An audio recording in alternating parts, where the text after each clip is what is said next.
തുറക്കം എന്താണ് കഥയെന്ന് പറഞ്ഞാൽ 2 പ്രാവശ്യം വിജയിച്ചു.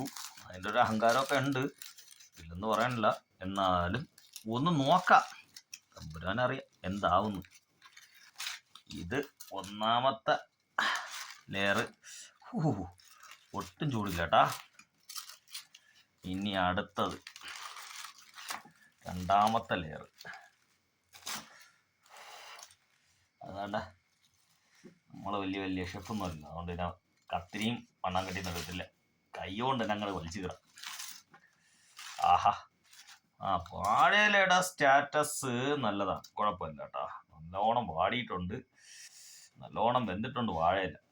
ഇനി മീനും കൂടെ ഒന്ന് വെന്ത് കണ്ടാൽ മതിയായിരുന്നു. പിന്നല്ല, വേവാണ്ടിരിക്കോ? പോളിയായിട്ടിരിക്കണ ഇതാണ് സാധനം. ഇത് 1 മിനിറ്റ് നിങ്ങൾ ഇതിൽ തന്നെ ലൈവായിട്ട് നിന്നോ.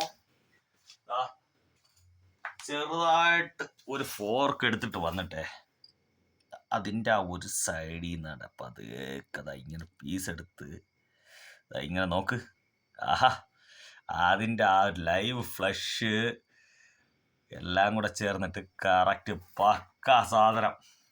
ആ മസാല എല്ലാം കറക്റ്റ് ആ ഫ്ലഷിലെല്ലാം പിടിച്ചിട്ടുണ്ട്. എന്നാൽ അതിൻ്റെ കളറും പോയിട്ടില്ല, പക്ക ടേസ്റ്റ്. അത് ആ ടേസ്റ്റ് എന്ന് പറയുമ്പം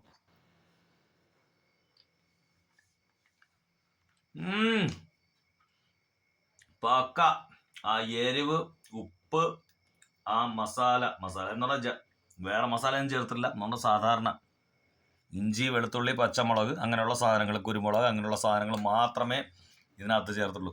അതിൻ്റെ എല്ലാ ടേസ്റ്റും കറക്റ്റ് ആ ഫ്ലഷിലെല്ലാം വന്നിട്ടുണ്ട്. പക്ക സാധനം. ചെമ്പല്ലി ചേട്ടൻ ഇങ്ങനെ തന്നെ ചെയ്യണം. അതിന് നല്ലോണം വെന്തു എന്നുള്ളതിൻ്റെ തെളിവാണ് അതിൻ്റെ കണ്ണ് തന്നെ നോക്കിയോ. ഇതാണ്ട, കറക്റ്റ് വെന്ത് കറക്റ്റ് ആ ലെവലായിട്ടുണ്ട്, പക്ക. ഞാൻ ചെയ്തുകൊണ്ട് വലിയ അഹങ്കാരം കൊണ്ട് പറഞ്ഞില്ല, പക്ഷെ സാധനം കൊള്ളാം.